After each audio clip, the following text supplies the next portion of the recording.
guest is the best breakdancer we've seen in San Diego real estate. Please welcome back to the show, Anthony Manzon. There he is. Woo, the breakdancing realtor. So, dude, that's crazy stuff, man. Yeah, it was a big part of my life. The arms are flying around. I mean, that's wild. It's like a gymnast or something in there. Yeah, it was a big part of my life. I did that for 10 years right out of high school, and I love it. Yeah, great stuff. So now are people asking you, since you did that on the show, and I kind of hit you with that out of nowhere. I was like, hey, you breakdance today? You were like, okay. Yeah. And we talked about it before, but then since that's happened, I've seen some other videos surfacing on Facebook. It looks like other people are asking you to breakdance now too. Is that starting to overwhelm you a little bit? No and yes. Now people know that when they call me out, it's like, oh great, now I have to go do it, and I just get down and I go do it. Yeah. Whether I'm wearing a suit or I'm in my gym clothes, I got to do my thing. I was it's a dancer. only like 20 seconds, so it's not that bad. Hey, I was a dancer for a while, but if anyone asked me to do it again, no, not interested. Wouldn't look good. Well, thanks for that. It was really cool. Got a ton of views. It's still getting new views and likes every day on Facebook, so we appreciate that. It's obviously a really neat thing and sort of a differentiator for you. Today we're going to talk about sort of your neck of the woods, your area of expertise professionally in real estate, Chula Vista, sort of what's gone on in 2015, what we can expect for 2016, and then if you have any mega open houses or properties that we should talk about, we'll do that as well. Perfect. So the roundup, 2015 for Chula Vista, what are we seeing there? Well, let's take one step back first. Let's Okay. talk about 2014 so we can understand where we're at and what the changes were in 2015. So in 2014, Chula Vista as a whole, our average price point was about $440,000, and that was for 2014. Okay. Now that we're in 2015, we've seen prices increase in Chula Vista alone about 9%, and now our average price point is about $490,000. Wow. So about a $50,000 increase in 1 year in That's just huge. Chula Vista. You hear 9% and you think, oh, that's not that much. But then when it's the basis is 450,000 Yeah. or The actual 440,000. monetary value on it, it's like, Yeah. oh, okay, Wow, just 50 kidding. grand. Yeah, 50 grand. So if you bought a house last year, I mean, of course, there's the small houses and the big houses, and they average together. But as a whole, take them all together, about 50,000. Wow. Yeah. That's huge for people. So in 2015, we saw a 9% increase. That was big for across the board. Is that something that you think can continue into 2016? So in a healthy market, we're looking at more increases, anywhere from 4 to 6%. If we see increases 4 to 6%, that's what we would classify as a healthy market. 9%, that's a huge increase, and everybody's really excited about 9%, but that's not something we can sustain year after year for many years to come. Gotcha. So to answer your question, I don't think we're going to increase 9% again this year. I do think we're going to increase slightly, not from 9, I would say anywhere closer to 4%, 4-5%, mainly because everybody thinks interest rates are going to go up. Okay, well, let's go ahead and just, since you opened that can of worms, let's go that direction with it, because this is a big topic of discussion.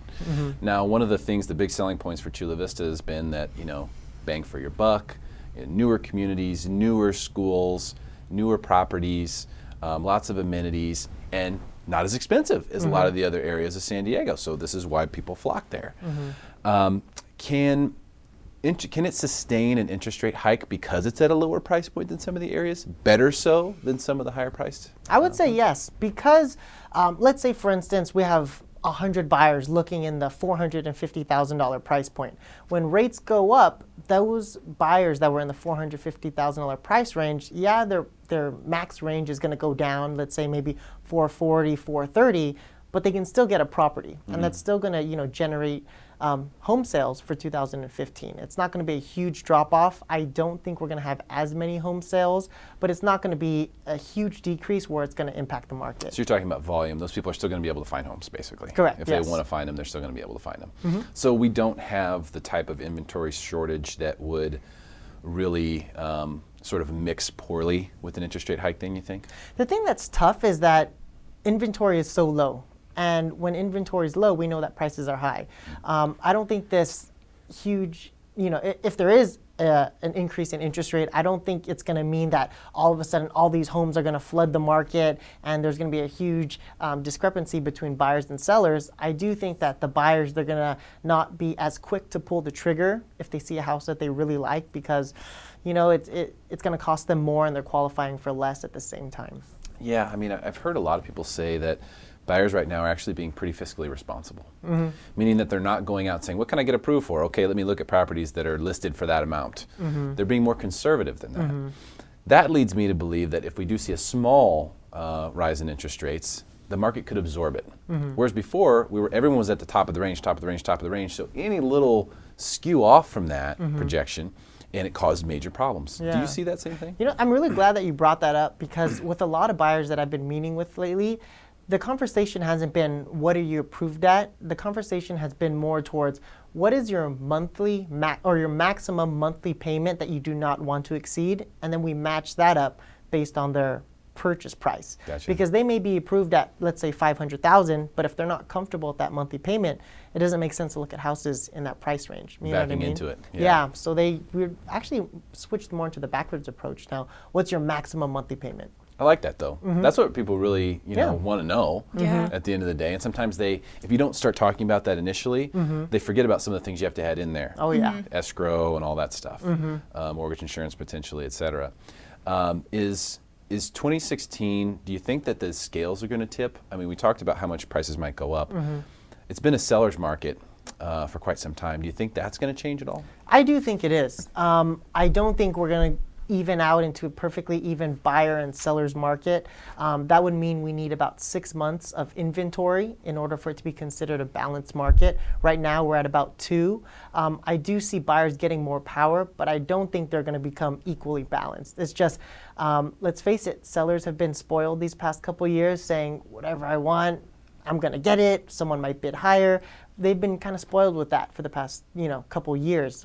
I just don't think that's going to happen as much. Doesn't that usually sort of the first domino when it shifts? When the sellers get so spoiled to the extent that they start just throwing numbers out there, and then crickets, and then all of a sudden they have to come down or take whatever offer they've got on the table. It might be a low ball, who knows? Isn't that sort of what starts the process? So are we closer than it might appear potentially to a balanced market? We are seeing that. I mean, the thing that's kind of mixed is the holiday season. Everyone's saying, oh, home sales slow down. If you get an offer during the holiday, you're lucky to get that. So we're talking about an industry. We are seeing a market shift, and I do think we're going to see it start to pick up in February. But I just don't think it's going to go so drastic where we're going to go evenly balanced at 6 months worth of inventory. Okay, so just sort of angling into that direction. What about hot properties or mega open houses for Team Manzon? Yeah, so I'm glad you brought that up. We have a property for sale doing our mega open house next week, which is 7 days from today, at 815 Orchid Avenue in San Diego 92154. 3 bedrooms, 2 baths, about 1,550 square feet. We are entertaining offers at $395,000. Oh man. Yep. Also, keep in mind, It's going to go fast. it is. Yeah. You got the stamped concrete. Sellers, they're redoing the kitchen right now. We're going to put in new cabinets, new kitchen. It's going to look like a brand new property again. So. Okay, Nice. so is that a strategic situation? Because I know you believe that it's a good time to be involved in the market during the holidays when there's less activity going on. You have more power, essentially. As a seller, do you think it's wise to wait until the turn of the year? We're kind of already, it's too late to say otherwise I because gotcha. we're already at the end of the year. But, our strategy with this seller was, let's hit the market the day after New Year's. The reason why is, how many renters out there do you think are saying, my New Year's resolution this year is to buy a property? So if we're one of those very few houses for sale and we have our signs up and we're doing our mega open houses, how many leads and possible buyers can we generate from this open house with it being so fresh on everyone's mind? I want to buy a property this year, and let's go look at houses. Fantastic stuff. More wisdom from Team Manzon, Anthony Manzon. Appreciate you coming in today, Thank you. Great to have you again. You going to break dance again for us today? Let's do it. No, I'm just kidding. What did I tell you to say?